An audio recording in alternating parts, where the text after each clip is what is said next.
कबीर कहते हैं कि राम नाम की झोपड़ी और पापी के 10 गांव।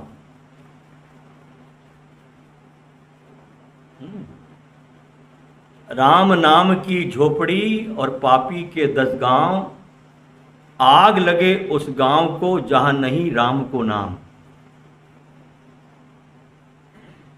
वो गांव किस काम का? जहां राम की महिमा नहीं गाई जाती। उस गांव को गांव नहीं कहना चाहिए, पशुओं का चरवाहा कहना चाहिए, चारगाहा कहना चाहिए। आगे कहते हैं वो कि राम नाम रटते रहो जब तक घट में प्राण। कभी तो दीन दयाल के भनक पड़ेगी कान।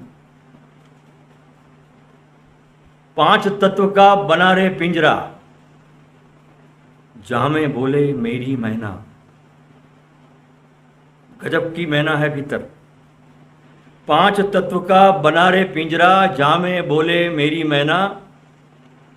तेरा साईं तेरे अंदर, तेरा साईं तेरे अंदर, अब तो देख सखी खोल कर नैना। गहरी नदियां नाव पुरानी, बड़ा प्रतीक यूज किया है कबीर ने यहाँ पर। बहुत प्रतीकात्मक गीत है कबीर के। कौन सी नाव को गहरा कौन सी नदी को गहरा बताया? तुम्हारी मोह की नदी को गहरा बता रहे हो। तुम्हारी मोह की जो नदी है ना, तुम्हारी आसक्तियों की, तुम्हारे मोह की, ये बड़ी भारी गहरी नदियां हैं। और मन तुम्हारा बड़ा पुराना है।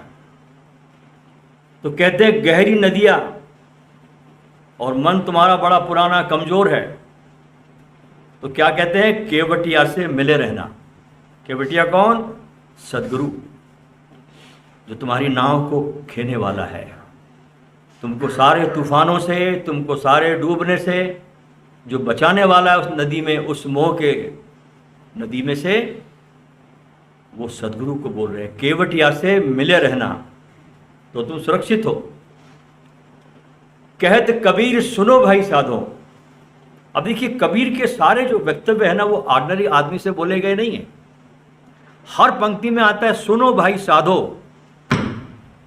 इन्हें साधकों को बोल रहे हो, सत्य के प्यासों को बोल रहे हैं। वो जो उनके पास इकट्ठे हो गए, उस परमात्मा की प्यास को लेकर उसको बोला जा रहा है कि कहत कबीर सुनो भाई साधो, गुरु चरणन में लिपट रहना। अभी गुरु के चरणों को पकड़ने की बात नहीं कर रहे हो कि आके गुरु के चरण पकड़ लो लिपट जाओ, उससे कुछ नहीं होता। गुरु के चरण में लिपट रहना मतलब क्या है? कि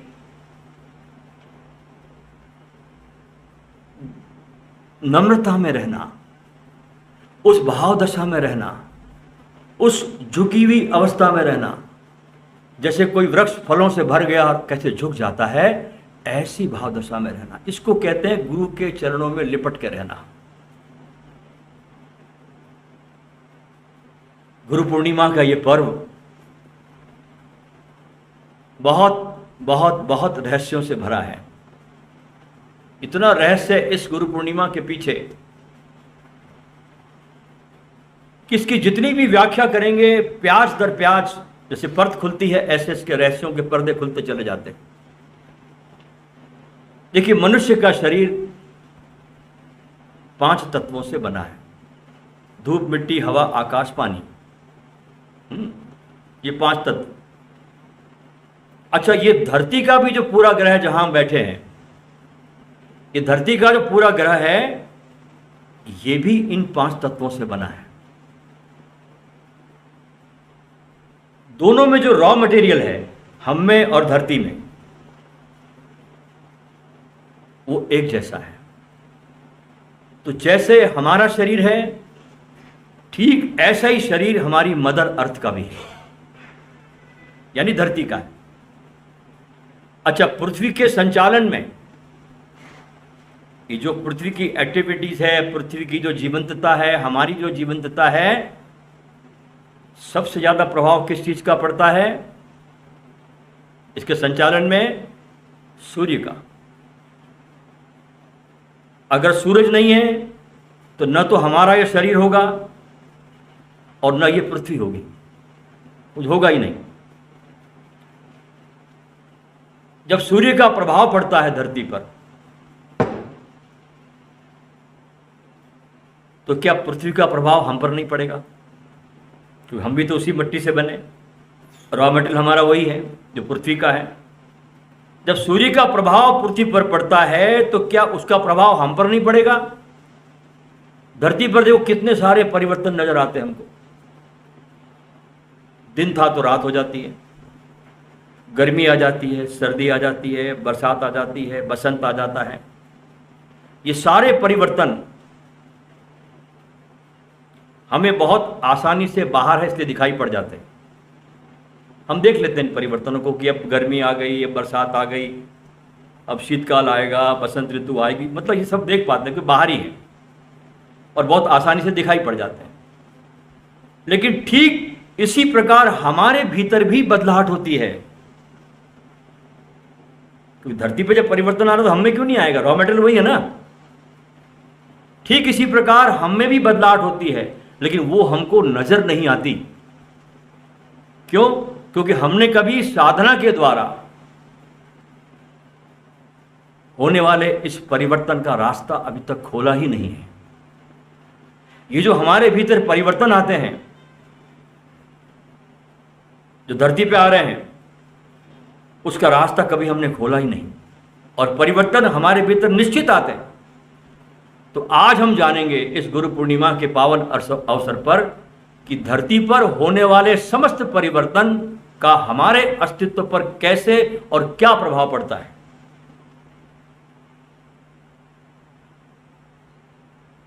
अच्छा, सूर्य के आसपास पृथ्वी का भ्रमण सतत चलता रहता है। सूर्य के आसपास पृथ्वी चक्कर काटती है, हरदम गतिमान है, कभी रुकती नहीं। अच्छा, साल में हर बार 21 या 22 जून के आसपास, डेट बिल्कुल फिक्स है, 21 और 22 जून के आसपास जब पृथ्वी सूर्य के 23.4 डिग्री के पास होती है, घूमती है ना वो, ए से लेके तो पूरा बी तक जाएगी, उत्तर से दक्षिण की तरफ, फिर ऊपर जाएगी, फिर घूमेगी, सूर्य के आसपास चक्कर लगाती है। तो जब ये 23.4 डिग्री के पास होती है तो उस स्थिति को ग्रीष्म संक्रांति कहा जाता है, और इसको हम दक्षिणायन भी कहते हैं। अब ये पृथ्वी धीरे धीरे दक्षिण की तरफ जा रही है, क्योंकि जून के बाद घूमते घूमते पृथ्वी साउथ की तरफ जाएगी अब। अच्छा, व्यापारिक बुद्धि के जो लोग हैं, हम लोग सब, ये सब हम लोग एक ही संक्रांति को जानते हैं, इसको कहते हैं मकर संक्रांति। और तो कोई संक्रांति हम जानते नहीं, लेकिन ऐसी कई संक्रांतियां धरती पर आती जिसकी मैं चर्चा करूंगा आपके सामने।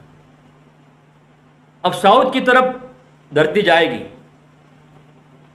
और वो है कि दक्षिण से घूमती हुई पृथ्वी 21 या 22 दिसंबर के आसपास अब घूमी, वो ऊपर की तरफ चली, ए से चली, घूमी पूरा दक्षिण की तरफ, अब वो बी की तरफ जा रही है, ऊपर की तरफ।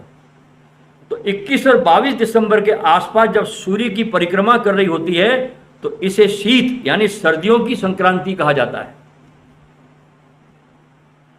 और इसको हम कहते हैं उत्तरायण। अच्छा, इस धरती पर अब सुनना बहुत गहरी बात, मस्कुलर और फेमिनिन दोनों ही तत्व मौजूद हैं। पुरुष और स्त्री दोनों ऊर्जाएं इस धरती पर, क्योंकि हमारा भी तत्व बना, हमारे भीतर भी अर्धनारीश्वर है, हमारा एक पार्ट स्त्री का है, एक पार्ट पुरुष का है, ठीक है।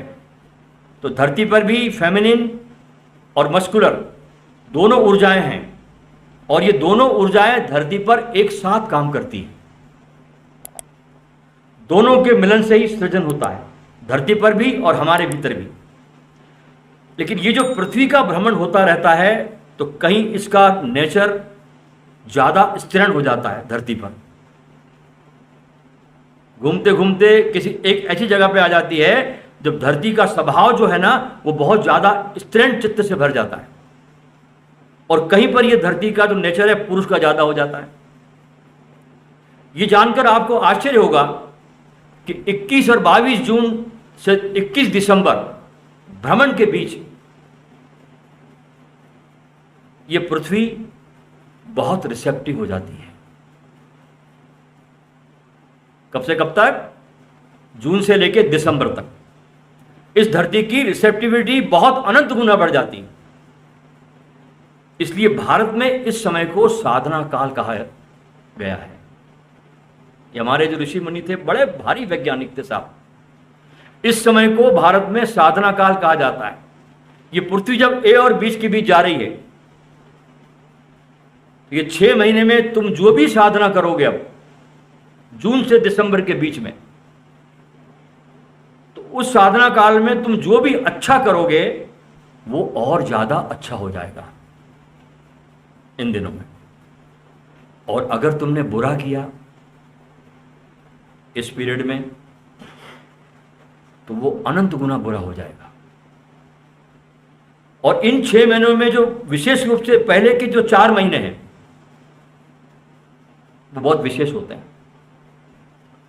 यानी अक्टूबर तक और आगे के 2 महीने संध्या काल के रूप में जाने जाते हैं। लेकिन प्रारंभ के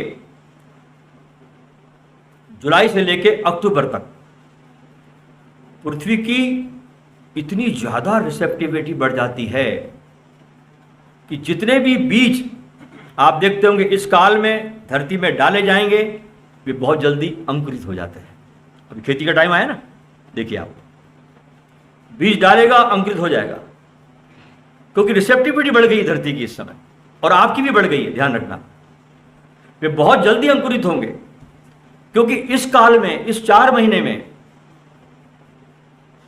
पृथ्वी पूरी स्त्रीण की ऊर्जा से भरी हुई है। पूरी स्त्री की ऊर्जा इस समय पृथ्वी पर है, और ये स्त्रीण की ऊर्जा सदा रिसेप्टिव रहती है, क्रिएटिव होती है, सृजनशील होती है। अच्छा, पुरुष का काम क्या है? हार्वेस्टिंग का। और स्त्री का सारा काम क्या है? निर्माण का, क्रिएशन का। इस 4 महीने में ये पृथ्वी की स्त्रीण ऊर्जा अपने साल भर के पीक पर होती है। इस 4 महीने, जुलाई से लेके अक्टूबर तक। इसलिए तुमको ये जानकर आश्चर्य होगा, तुमने कभी ख्याल नहीं किया कि स्त्री से संबंधित जितने भी फेस्टिवल है अब हमारे देश में,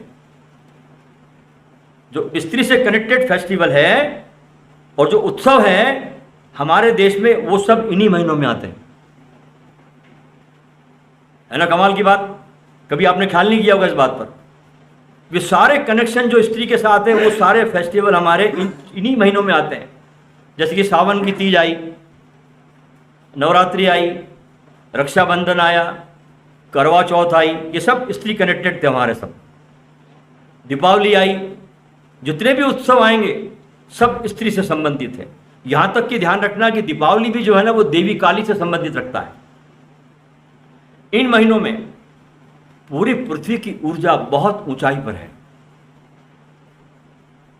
और मनुष्य भी इस पृथ्वी का एक अंश है। रॉ मटेरियल समान है, जो तत्व पृथ्वी से बना वो हमारे अंदर भी बना हुआ है। फर्क इतना है कि पृथ्वी तुमसे ज्यादा बड़ी है और तुम छोटे हो, लेकिन पंच तत्वों से वो भी बनी है और तुम भी बने हो, इसमें कोई फर्क नहीं है। इसलिए पृथ्वी पर जो इस समय बदलाव आ रही है वो निश्चित ही तुम में भी आ रही है।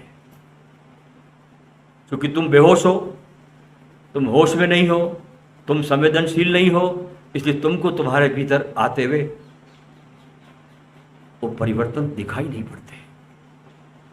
काश कि तुम थोड़ा संवेदनशील हो सको, थोड़ा अपने सत्ता के प्रति थोड़ा होश से भर सको, तो तुमको पता चल जाएगा और फिर तुमको इस अवसर का उपयोग करना भी आ जाएगा। अभी तुमको नहीं आता उपयोग करना। धरती पर ही जो एनर्जी इस समय है बिल्कुल फेमिनिन, ऊंचाई पर अपने सृजनशीलता की। इस संबंध में हमारे ऋषियों ने बताया कि ये जो पृथ्वी की दक्षिणायन की जो यात्रा है, अब इसमें हम जो भी कुछ साधना करेंगे इन 4 महीनों में, अच्छा करेंगे तो नेचर आपको इसमें बहुत मदद करता है। इसलिए इस समय को, इस 4 महीने को साधना पक्ष बोला गया है। अच्छा, हमारे शरीर में 3 लोअर चक्र है। कौन कौन से? मूलाधार, स्वादिष्टान और मणिपुर। मूल आधार का कार्य क्या है? भय, डर और काम भोग, ये उसका कार्य है। तो इस समय जब तुम साधना में उतरते हो, इस 4 महीने के काल में, तो चूंकि फेमिनिन एनर्जी बहुत सक्रिय है इस समय धरती पर, आप में भी है, तो तुम्हारे मूलाधार चक्र पर काम होता है, ज्यादा प्रभाव पड़ता है। दूसरा चक्र है स्वादिष्टान, और इसका क्या स्वभाव है? परिग्रह करना, इकट्ठा करना, अटैचमेंट बढ़ाना। और अगर तुम इन 4 महीनों में साधना करोगे तो ज्यादा प्रभाव इस चक्र पे आने लगेगा। और तीसरा चक्र है मणिपुर, और इसका स्वभाव है आहार का भोग करना, खाना, यानी खाना पीना। और ये खाने पीने की जो वासना, ये आदमी में सबसे ज्यादा है, जानवर से भी ज्यादा है। और इस पर भी इस काल का प्रभाव पड़ता है। अच्छा देखो, इस काल में तुम्हारी आहार करने की क्षमता भी कम हो जाती, इसलिए इन 4 महीनों में हमारे देश ने व्रत रखे, उपवास रखे। देख रहे हो कितनी बड़ी वैज्ञानिकता है इनकी। इन्हीं 4 महीनों में सारे व्रत रखे गए, उपवास रखे गए, क्योंकि आपकी इस समय आहार करने की क्षमता कम हो जाती है, पाचन शक्ति कमजोर हो जाती है आपकी, इसलिए उपवास रखे गए। अगर तुमने इन दिनों में वैसा ही भोजन किया जैसा तुम पहले करते आए इन महीनों के पहले, तो तुम बीमार पड़ जाओगे। इसलिए ऋषि परंपरा ने कहा कि इस 4 महीने में, इस काल में खाने पीने के, आने जाने के सब नियमों को धारण करो, ताकि जो धरती और तुम्हारे बीच चेंजेस हो रहे हैं वे तुम्हें साधना पथ की तरफ अग्रसर करेंगे, तुमको आगे ले जाएंगे। इसलिए हमारे देश में इसी को ध्यान में रखते हुए सबसे बड़ी परंपरा हमारे देश ने निर्मित की, वो किया चातुर्मास। चाहे वो जैन संप्रदाय हो, बौद्ध संप्रदाय हो, हिंदू संप्रदाय हो, इनके सारे महात्मा संत एक जगह रहकर इसी काल में चातुर्मास करते हैं। इस समय सारे साधु एक जगह ठहरकर इस घड़ी का लाभ उठाकर आत्मा की तरफ चातुर्मास में होते हैं और उसका लाभ उठाते हैं। लेकिन कितने लोगों को इसके रहस्य में विज्ञान का पता है ये मैं नहीं कह सकता। क्यों रुकते हैं 4 महीने के लिए? वो तो परंपरा से रुकते आए। कारण ये है जो बता रहा आपको मैं। अब हम उत्तरायण की तरफ चलेंगे देखेंगे इसमें क्या होता है। दिसंबर से जून तक का ये समय है। इस समय अब देखिए हमारे देश में सब हार्वेस्ट के त्यौहार हैं, सारे त्यौहार हार्वेस्ट के आ गए, इसलिए इसको सिद्धि पथ कहा जाता है। आपने 4 महीने 6 महीने पूरी मेहनत की, साधना की, तुमने जो पिछले 4 महीने में जो साधना की उसके अब आनंद मनाने का समय आ गया। अब दिसंबर से लेके जून तक का समय जो तुम्हारा है ये आनंद मनाने का समय है। और बैसाखी इस समय आती। यहां अब क्या है कि अब वो स्त्रीण ऊर्जा का काम आपने कर लिया पिछले 4 महीने में, अब यहां मस्कुलर एनर्जी है उत्तरायण में, क्योंकि साधना का काल फैमिली एनर्जी में आपका हो गया। इस उत्तरायण काल की बड़ी महिमा है। देखिए अर्जुन के बाणों से जब घायल हो गए थे भीष्म पितामह, महाभारत पढ़ी होगी आपने, तो अर्जुन के बाणों से जब भीष्म पितामह घायल हो गए तो अपनी देह को त्यागने के लिए भीष्म पिता ने उत्तरायण काल का इंतजार किया कि मैं देह अपनी उत्तरायण काल में छोड़ूंगा, उसके पहले नहीं। इस काल में आपके अपर चक्र, अनाहत चक्र, विशुद्ध चक्र, आज्ञा चक्र व सहस्त्रार चक्र आपका प्रभावित होता है इस दिनों में। अब तुम समझने की कोशिश करो कि अगर तुमने पिछले 4 महीनों के दक्षिणायन के समय काल में मूलाधार पर अगर तुमने साधना की है तो यहां आते आते आपका अनाहत चक्र सक्रिय हो जाएगा, और यह चक्र निष्कामता का प्रतीक है। इसके बाद विशुद्ध चक्र वचन का प्रतीक है। तुम्हारे वचन में प्रेम प्रकट हो जाएगा, ईश्वर के प्रति अगाध प्रेम प्रकट हो जाएगा, और तुम जब भी बोलोगे वो बोलना कम और हरि का गुणगान ज्यादा होगा। अभी तुम जो बकवास करते हो ना, इसकी निंदा, उसका द्वेष, उसकी घृणा, ये सब तुम्हारे निकलता है तुम्हारे अंदर से, फिर तुम्हारा इस चक्र पर जब ऊर्जा आई तो तुम फिर जो भी बोलोगे वो हरि का गुणगान ज्यादा होगा। तीसरा है आज्ञा चक्र। यहां पर परमात्मा की प्रतीति, अभी तक तुमने सिर्फ सुना, जाना, पढ़ा, गुरुमुख से सुना, अब यहां पर आकर के आज्ञा चक्र पर उसकी प्रतीति दृढ़ हो जाती है। चौथा है सहस्त्रार, जहां से ऊर्जा आपकी सतत भीतर आ रही है, इसी कारण तुम जिंदा भी हो। बरसता है जैसे सावन की तरह तुम्हारे ऊपर सहस्त्रार पर परमात्मा की ऊर्जा। तो शीतकाल की संधि के बाद जो पहला पर्व है वो आता है संक्रांति।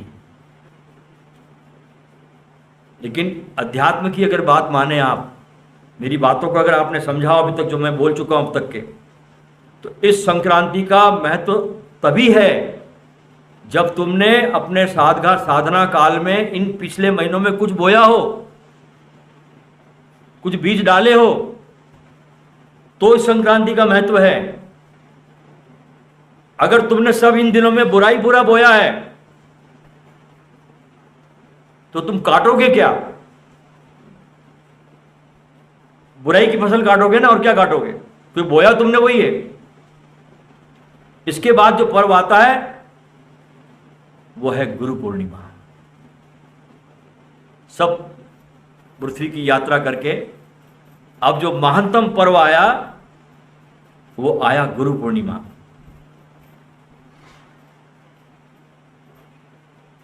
और इस गुरु पूर्णिमा को चुनने के पीछे भी एक बहुत बड़ा इशारा है। इशारा क्या है कि गुरु तो बस एक पूर्णिमा के तरह, चांद की तरह चमकता हुआ एक प्रकाश पुंज है, और शिष्य कैसा है? आषाढ़ के घिरे हुए काले काले बादल। और यहां पर देखो आप, इन दिनों में मौसम के बारे में कोई गारंटी नहीं है। कभी धूप निकल जाएगी, कभी बादल आ जाएंगे, कभी चांद को घेर लेंगे, कभी चांद दिखेगा नहीं, कभी दिखाई पड़ेगा, मतलब सब कुछ अज्ञात है। इसलिए गुरु के साथ रहना भी सब अज्ञात है, सब अज्ञात है, पूरा रहस्य से भरा है। तो आषाढ़ के बादलों जैसे अंधेरों से घिरकर सारे शिष्य अब गुरु के पास आए, और सब तरह के अपने जन्मों जन्मों के अंधेरों को साथ लाए। अंधेरे बादल है शिष्य, आषाढ़ का मौसम है, और उसमें भी गुरु चांद की तरह चमक सके, उस अंधेरे वातावरण में भी रोशनी को पैदा कर सके, तो ही तो गुरु है। इसलिए इस पूर्णिमा को, आषाढ़ की पूर्णिमा को सोच समझ के ही हमने गुरु पूर्णिमा कहा है।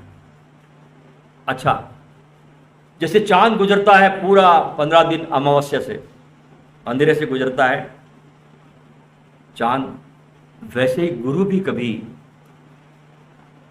खोजता था, तुम्हारी तरह भटकता था, कभी यहाँ कभी वहाँ। ऐसी जीवन की जो काली रातें तुम देख रहे हो, ऐसी गुरु ने भी देखी। उसने बहुत भूलें भी की जो तुम करते हो। इसलिए बहुत अच्छी तरीके से शिष्यों के अंधेरों को गुरु समझ सकता है। इसलिए गुरु तुम्हारे किसी भी कृत्य से, निंदा से नहीं भरता।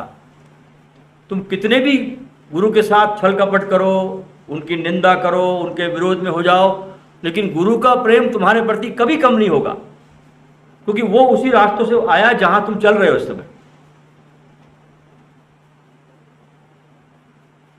अच्छा, परमात्मा तुम्हारी कोई सहायता नहीं कर सकता। क्यों? तुम कभी मिले नहीं, कभी देखा नहीं, और परमात्मा कभी भटका नहीं है। गुरु भटका है, भटक भटक कर ही गुरु पहुंचा है, और परमात्मा बहुत दूर है, उसका और तुम्हारा फासला अनंत है, और गुरु तुमको सशरीर उपलब्ध है, तुम्हारे जैसा है। एक हाथ परमात्मा के हाथ में, एक हाथ तुम्हारे हाथ में, बिल्कुल बीच में है, तुम्हारी तरह है, और उपलब्ध है अभी और यहीं। इसलिए उसको गुरु मानना, ये कसौटी दे रहा मैं आपको, जो तुम्हारी हर भूल को माफ कर सके। ये पहली कसौटी गुरु की, जो तुम्हारी हर भूल को माफ करता जाए। इसलिए गुरु को करुणावान कहा गया है, करुणा से भरा हुआ। तो गुरु चांद है, पूर्णिमा का चांद है। तुम कितने भी दूर हो, तुम कितने भी अंधेरे में हो, कोई अंतर नहीं पड़ता, क्योंकि उस रास्ते पर गुरु भी कभी रहा है। इसलिए बिना गुरु के परमात्मा को खोजना करीब करीब असंभव कहा गया है। तो कहते हैं पहले चांद से नाता बनाओ, उसके बाद फिर परमात्मा से नाता बनेगा आपका। पहले चांद से राजी हो जाओ, गुरु से मोहब्बत कर लो, उसके प्रेम में डूब जाओ, उसके प्रेम में आखंड डूब जाओ, उसके प्रेम में डूबकर परमात्मा के प्रेम का स्वाद लो। और जिस दिन तुम गुरु के प्रेम में पूरी तरह से डूब जाओगे, तो फिर गुरु ही तुमको सूरज की तरफ इशारा कर देगा, और तब ये वचन आएगा कबीर का कि बलिहारी गुरु आपकी जिन गोविंद दियो बताए। इसलिए आषाढ़ की पूर्णिमा को गुरु पूर्णिमा कहा गया है। ये काव्य का प्रतीक है। अब गुरु पूर्णिमा के बाद यहां से साधना का काल प्रारंभ होने जा रहा है। ध्यान से सुनो, ये बात चौमासा शुरू हो रहा है। इस गुरु पूर्णिमा के बाद यहां से आपका साधना का काल प्रारंभ होने जा रहा है, और स्त्रीण ऊर्जा धरती पर बहुत थ्रॉबिंग की तरह है, ऊंचाई पर है अपने। इसलिए शिष्य आ गए हैं अपने श्रद्धा के पात्र लेकर अपने गुरु के पास आशीर्वादों के लिए, ताकि वे बहुत श्रद्धा के साथ इस यात्रा पथ पर आंख बंद करके आगे बढ़ सके। क्योंकि इसके बाद के जो 4 महीने, जिसको चौमासा कहते हैं, वे साधना के लिए बहुत बहुत ज़्यादा महत्वपूर्ण है। क्योंकि पूरी पृथ्वी का तत्व बदल रहा है। पृथ्वी क्या बन रही है? फेमिनिन। और चूंकि तुम 5 तत्वों से बने हो, जैसे धरती बनी है, तो तुम्हारे भीतर भी संभावनाओं के द्वार खुल गए हैं। इसलिए पूरी श्रद्धा के साथ, हिम्मत के साथ साधना में प्रवेश करो, क्योंकि पूरी प्रकृति आपके साधना पथ पर अब इसके बाद फूल बिछाने जा रही है। तो बड़े सौभाग्यशाली हो तुम कि पूरी प्रकृति तुम साधना कर सको इन चौमासे में, इस 4 महीनों में। तो पूरी प्रकृति भी इस समय फूल खिला रही है, आपके रास्ते पर फूल बिछा रही है। तो ये मैंने आपको इस पूरे पृथ्वी का, इस गुरु पूर्णिमा का पूरा एक विज्ञान आपको मैंने समझाया। शायद आप समझे होंगे इस विज्ञान को कि क्यों रखा गया गुरु पूर्णिमा का पर्व आषाढ़ के दिनों में, कैसे फेमिनिन एनर्जी काम करती इस समय। तो बहुत सरलता से आपका जो भीतर का जो नारायण है, जो आपके भीतर बैठा है, वो जागृत होगा। अच्छा, इतनी साधना करते हम लोग, ध्यान करते, साधना करते, ग्रुप करते, थेरेपी करते, पता नहीं क्या क्या उपद्रव करते हम लोग, लेकिन होता कुछ नहीं। ये क्यों नहीं होता, इसके बारे में मैं आने वाले समय में आपके साथ बहुत चर्चा करूंगा कि होता क्यों नहीं, कहां गलती हो रही तुम्हारी, कहां तुम चूक रहे हो। लोग 30-30 साल से सुनते हैं, 30-30 साल से लोग ध्यान कर रहे हैं, और जहां के वहां पड़े हुए, वही लोभ, वही चुगलियां, वही द्वेष, वही निंदा, वही विरोध। प्रेम उनके भीतर प्रस्फुटित नहीं हुआ। क्यों? उसकी चर्चा मैं आपके सामने आने वाले समय में बहुत गहनता से करूँगा कि क्या गलतियाँ साधना में आप लोगों के द्वारा होती है जिसके कारण आप आगे नहीं बढ़ पाते।